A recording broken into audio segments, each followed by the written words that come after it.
Hola, buenas noches, bienvenidos a Ronda de Editores. Estoy como siempre muy bien acompañada en un país que yo tengo la sensación que hemos acelerado todos los tiempos. Vivimos y nos despertamos cada día y decimos a cuánto está el precio del dólar, cuál es la inflación, a cuánto aumentó la nafta, cuál es el próximo arrepentido o el escándalo de corrupción. Los tiempos se han acelerado, incluso estaba pensando que creo que en apenas 10 meses vamos a estar votando en las PASO, las primarias. Y hay una aceleración de los tiempos económicos y sociales y tengo la sensación de que la política o las respuestas de la política va a la saga. Este va a ser uno de los grandes temas que vamos a analizar hoy y ya paso a presentarle a mis invitados. Pablo Mendelevich, Diario La Nación. Pablo, gracias por estar aquí. Gracias por invitarme. Bueno, Ignacio Olivera Dol, que es periodista de la agencia Bloomberg. Ahí el presidente en Nueva York dio la entrevista, ¿no? Sí. Una entrevista muy importante. Sí, muy buena entrevista. Le sacó buenas cosas, ¿no? El periodista. Bueno, ahí dijo, estoy listo para competir. Esa fue una de las frases que después vamos a analizar qué es lo que quiso decir el presidente. Ismael Bermúdez, de Economía del diario Clarín. Ismael, gracias por estar con nosotros. Te confieso que el día domingo en radio tomé una nota tuya donde decías que por fuera del sistema los argentinos teníamos 300.000 millones de dólares. Y realmente la cifra me impactó. Yo no sé por qué. A mí también.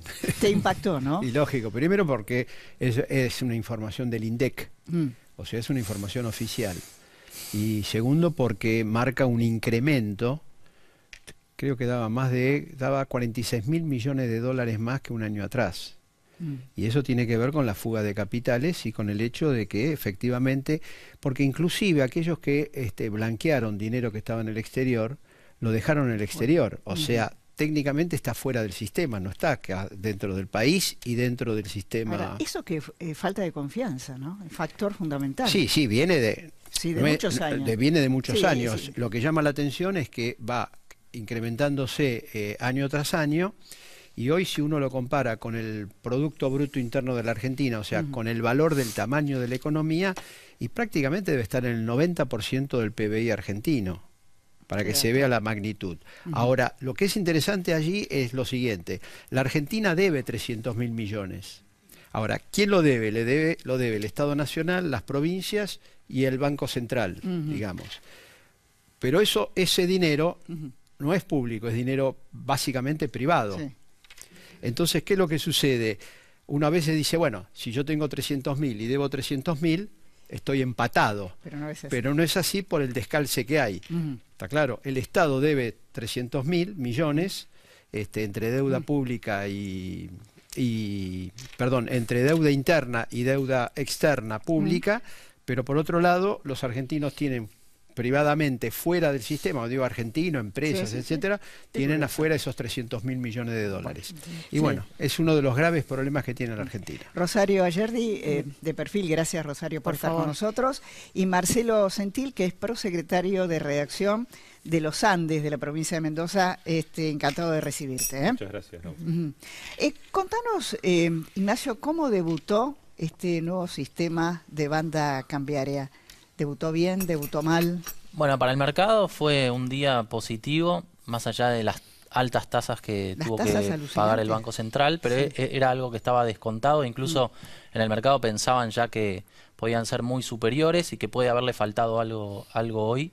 Lo bueno es que el tipo de cambio cayó cerca de $1,50. Eso no estaba descontado por el mercado, nadie había pensado que ya el tipo de cambio podía llegar a haber tocado algún tipo de techo, por lo menos por esta jornada, pero lo que hizo el Banco Central es empezar a controlar la cantidad de dinero y ese mensaje empezó a llegarle al mercado. Lo que seguramente vamos a empezar a ver en los próximos días es no solo el Banco Central tratando de convencer al mercado de que es más rentable y más atractivo invertir en pesos, sino también a los bancos, tratando de convencernos a todos nosotros, a los ahorristas, pagando tasas de interés mucho más generosas seguramente por los plazos fijos, como para que empecemos a pensar en pesos y no tanto en el dólar. Eso es un desafío que está planteando el Banco Central y que es probable que por lo menos en las próximas semanas se empiece a dar. Pablo, hoy estaba leyendo que la oposición prácticamente le ha dicho al gobierno que este presupuesto es invotable. ¿Ves ahí un problema político a resolver? ¿Cómo están las negociaciones? No, si te tengo que spoilear un poco, decirte cómo veo el final de la película. Al final de la película el presupuesto se aprueba. Pero va a haber, me parece va a ser muy escarpado el camino y entre otras cosas, una cosa es lo que se dice y otra cosa es lo que se hace y lo que se negocia por abajo. Por arriba me parece que muchos dirigentes opositores están obligados a hacer una especie de actuación también de cuestionamiento y de crítica que después, en el momento de votar, me parece que acá es al revés de lo de siempre, ¿no? Van a terminar votando. Eso en cuanto al presupuesto en general. Creo que el problema va a estar en la votación en particular del presupuesto, ¿no? Pero yo creo que sí, que la gobernabilidad, el presupuesto está muy asociado a la gobernabilidad. Sí. El peronismo en general no quiere aparecer como el malo de la película que obstruye. Y bueno, y el kirchnerismo sí, obstruye, lo hace de frente y no va a tener problema tampoco en votar en contra. ¿Rosario? Sí, le van a dar los votos necesarios, o sea, incluso en este peronismo que a ellos les gusta llamarse racional, alternativo y demás, hay diferentes posturas encontradas. Si tenés un Juan Manuel Urtubey que va a aportar los votos para que el gobierno de Cambiemos tenga presupuesto, y quizás el bloque del Frente Renovador, hay algunos que ya dijeron que no lo van a votar, y Sergio Massa tuvo que salir porque hay diputados suyos que dijeron que no lo van a votar, ¿no? Como Arroyo. Massa dijo, es horrible, sí, es impotable. Sí, pero porque tiene un problema también en su bloque, me parece, que hay varios legisladores, varios diputados que no quieren votar el presupuesto, como Arroyo, Felipe, Solá, Asensio y demás, ¿no? Ahora, Felipe y... Ahora, ¿están o no están? Claro, no se sabe. ¿Dónde bueno, están? en el Congreso están en el bloque del Frente Renovador. Sí. No se sabe hasta cuándo. En lo que es electoral, están en lo que me parece que se está formando una tercer vía, ¿no? Que no es ni el kirchnerismo, ni este peronismo antikirchnerista, que son distintos dirigentes que lo que buscan es tratar de ver si puede haber unidad, que no quieren un antikirchnerismo ni un kirchnerismo, pero quieren tratar de ver si hay unidad, y me parece que la foto electoral tuvo que ver para traer estos dirigentes que hoy no están con este peronismo, ¿no? Marcelo, ¿cómo se ve esta situación del presupuesto desde Mendoza? La verdad es que parece que todo es un regateo previo, ¿no? Esto de las declaraciones, es invotable. Ya vimos, sobre todo en el primer año y medio de Macri, que los gobernadores se ponían duros para sacarle más. Hay que ver cuánto puede dar ahora Macri, cuánto puede dar el gobierno nacional con este ajuste que está aplicando y cuánto pueden desechar de los fondos nacionales los gobernadores para aprobar el presupuesto. Básicamente en Mendoza, Cornejo, que es un aliado de Macri, va a acompañar, pero habrá que ver qué termina siendo el peronismo realmente, porque siempre cambia. Claro, sí. Hay varios legisladores me han dicho que se van a abstener, claro. Que es una forma de votar a favor y poder decir que no lo voté. Y no comprometerse. Claro. Exactamente. Bueno, creo que de Massa había eso, ¿no? Exactamente, es para complementar lo que ya dijo cuando dijo que no lo van a votar. Pero no es que no lo van a votar, pero no lo van a votar en contra. Se van a abstener de tal manera de que el presupuesto sea aprobado y que digan, bueno, yo no lo voté. Pero me parece que es una forma vergonzosa de votar algo. Porque o se vota o no se vota. Claro. Sí, la abstención sí, es una truchada la abstención. Mucho más en tema del presupuesto, bastante, pero todavía en el tema del aborto, mucho peor. Abstenerte en un tema que tuviste tiempo de sobra de discutirlo, que ellos después no tomar una posición por sí o por no, ¿qué significa? Claro, es una cobardía. Aparte el presupuesto es la ley de leyes. Claro. O sea, no es un tema menor. Eso, bueno, pareciera que es esta tercera posición que ya tiene que ver con la frase esta de Massa de hoy, ¿no? Que sale a criticar a Cristina. Y bueno, critica a Cristina por un lado, después critica a Macri y quiere ir por esa avenida del medio que es ancha o angosta, depende, pero que no se la juegue para no quedar pegado con ninguno. Ignacio, este presupuesto de déficit cero, ¿no?, que es el que se ha comprometido con el fondo, ¿es cumplible, crees? Es decir, ¿el gobierno ha generado ya la confianza de que va a cumplir con ese presupuesto? ¿Cómo lo observan ustedes? En realidad el principal límite y el principal riesgo que están viendo en los mercados sobre el gobierno es el margen que va a tener el propio gobierno para llevar adelante cada uno de los compromisos asumidos con el fondo en un contexto donde de actividad que va a ser muy adverso. O sea, ya llevar adelante cada una de las propuestas que se acordaron y normalizar el mercado, ir tranquilizando un poco con todo esto que estos costos que están asumiendo, le va a suponer al gobierno perder mucho capital político, le va a complicar la gobernabilidad y es justamente una de las cosas que está explicando por qué el riesgo país de la Argentina está tan alto, por qué los mercados no depositan toda su confianza en el Poder Ejecutivo en este momento, justamente porque la gobernabilidad o la viabilidad que tenga el gobierno para llevar adelante todo esto está comprometida. Ahora, es curioso porque yo estaba leyendo a un economista como Guillermo Calvo, que él dice que el acuerdo con el Fondo Monetario Internacional podría desestabilizar el sistema político, un poco lo que estás marcando. Ahora, por un lado, te imponen o hay que hacerlo, y por el otro lado, tienen miedo a esa desestabilización. Sí, pero yo quiero hacer una acotación desde el punto de vista del presupuesto. En primer lugar, el presupuesto no plantea el déficit cero, plantea el déficit primario cero, es decir, correcto, antes del pago de intereses. Digo para que quede claro la cuestión.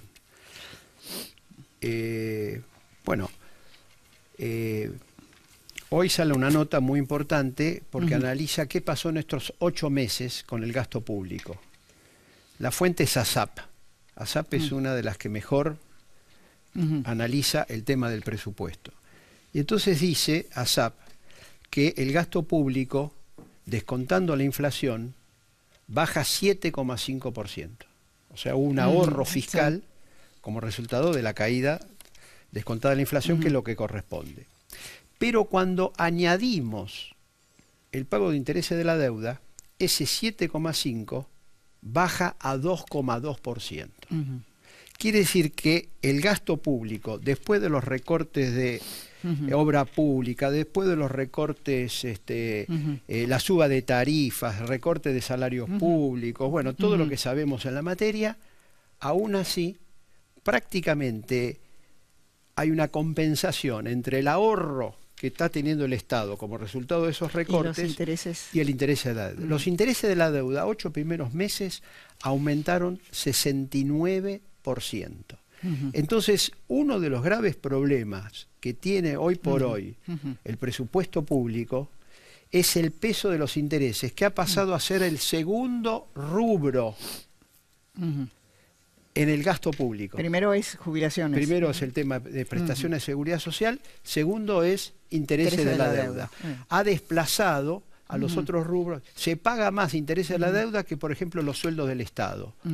O se paga 5 veces más de intereses de la deuda que el presupuesto para las universidades públicas. Así si uno hace el análisis, etcétera. Entonces, me parece que es el talón de Aquiles que tiene hoy la Argentina, porque ¿qué es lo que sucede? Todas las cosas que están en pesos, el Estado las puede licuar con la inflación. Porque ustedes calculen lo siguiente, si vamos a tener una inflación del 45-50% este año, contra jubilaciones que aumentan el 20 y pico por ciento, o salarios que aumentan el 25%, hay una caída de 20 puntos de los salarios y de las jubilaciones. Pero con los intereses de la deuda no se puede hacer eso porque están el 70% en moneda extranjera, y lo que está en pesos está atado a la inflación. Marcelo, y también Pablo, ¿ustedes creen que políticamente el gobierno va a poder pilotear este presupuesto, este ajuste? Porque además estamos en el marco, ya la carrera electoral ya empezó. ¿Cómo lo ves? Después te escucho. Hay una a favor de la gobernabilidad y la estabilidad. Es un poco cruel lo que voy a decir, pero hay una cosa que es a favor. ¿Viste como con la devaluación brutal, esto te dicen los economistas que tiene una ventaja, que es el dólar alto es un dólar competitivo, o sea que favorece las exportaciones. O sea, siempre tiene un lado bueno. Esto que a nosotros nos embroma porque apareja más inflación y todo tiene en política, esta crisis fenomenal tiene también un lado indirecto bueno, y es que baja el índice de desestabilización política. Quiero decirte, los sectores impacientes, podría decir los sectores golpistas, de la política. El club del helicóptero, sí, exactamente. Se repliegan un poco. ¿Por qué? Y porque esperan que Macri haga el ajuste y el trabajo sucio. Porque es tan sucio el trabajo que hay que hacer. Y es tan evidente la falta de alternativa que vos decís, bueno, que ellos dicen, bueno, que lo haga Macri. Ya no lo querés derrocar, preferís que se quede y que haga el trabajo sucio. Que esto es lo que un poco dijo en un lenguaje rústico y bestial y antidemocrático Daddy Brieva. Esta es la doctrina Brieva, ¿no? Yo quiero que las cosas empeoren un poco, pero que se queden hasta el final. Bueno, hoy Sergio Massa más o menos fue por el mismo lado, ¿no? Más elegante, sí. Más elegante. Pero es lo que estás diciendo ahí es que Macri haga el trabajo sucio, así después venimos nosotros. Pero ojo, ahí se corre...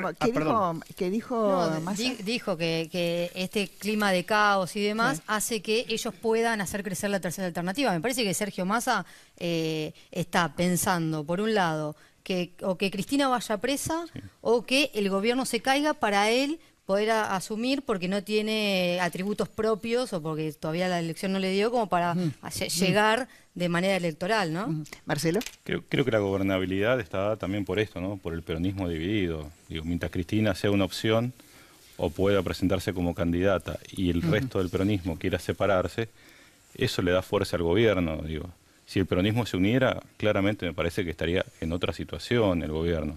Sería más parecido a lo de Alfonsín del 89, todo un peronismo unido contra un gobierno que terminó débil por inflación, devaluación. Digo, esto es otro escenario político porque enfrente no tiene un claro contendiente. Para mí la situación, perdóname, la situación se parece menos al 89, al 89, se parece más al 2003. Al fenómeno de Menem y el voto rechazo, ¿no? Que eso sería un poco el papel de Cristina. Cristina es la que tiene la paradoja de ser la peronista que más votos junta y la que más votos ahuyenta al mismo tiempo. Y esa es la clave del problema peronista. El problema peronista es que vos la necesitas de aliada porque tiene los votos, pero no la querés de aliada porque te espanta todo al resto de los votantes. Ignacio, cuando el presidente para la agencia Bloomberg dijo estoy listo para competir, ¿era un mensaje a los mercados que tienen miedo de lo que puede ocurrir electoralmente en la Argentina? Exactamente, porque una de las cosas, por ejemplo, el propio FMI cuando vino acá a la Argentina a reunirse con distintos participantes del mercado, incluyó a legisladores de la oposición, por ejemplo, y les preguntaba qué harían en un eventual gobierno con el acuerdo con el Fondo Monetario. Y el propio fondo, en los desembolsos que pactó con el gobierno, está apostando más a este gobierno que al próximo, ¿no? Porque adelantó todos los desembolsos que estaban previstos y le dio algunos fondos adicionales y solamente dejó 7.000 millones para el próximo gobierno. Queda claro que para los mercados, incluso para las grandes naciones desarrolladas que están en este momento apoyando a la Argentina, es mucho más viable este proyecto con este gobierno que con alguien que desconocen o alguna incógnita que tengan después de las elecciones de octubre. Sería raro, igual que, yendo un poco a lo que estaban hablando, que alguien de la oposición no lograra capitalizar todo este terreno complicado que va a tener el gobierno y que se va a ir deteriorando en los próximos meses, ¿no? Alguien más allá de los actores que ya conocemos, debería emerger en los próximos meses. En las encuestas, creo, ahora lo vamos a hablar eso, creo que en las encuestas por ahora claramente no está emergiendo nadie. No, pero queda mucho todavía, ¿no? Queda mucho deterioro, muchas dificultades en la economía real, o sea, muchos meses de acá hasta octubre del año que viene. Bolsonaro se busca. Se busca un Bolsonaro. No hay Bolsonaro. Estos tipos que entran por la ventana suelen ser extremistas. En general la oferta es un Berlusconi, un Bolsonaro. ¿Y qué? ¿Acá hay algún Bolsonaro en ciernes? No, por eso no lo hay. Lo único que hay revoloteando ahí es Tinelli, que es un gran signo de pregunta. Y Maradona, Sí, ya Maradona seguimos,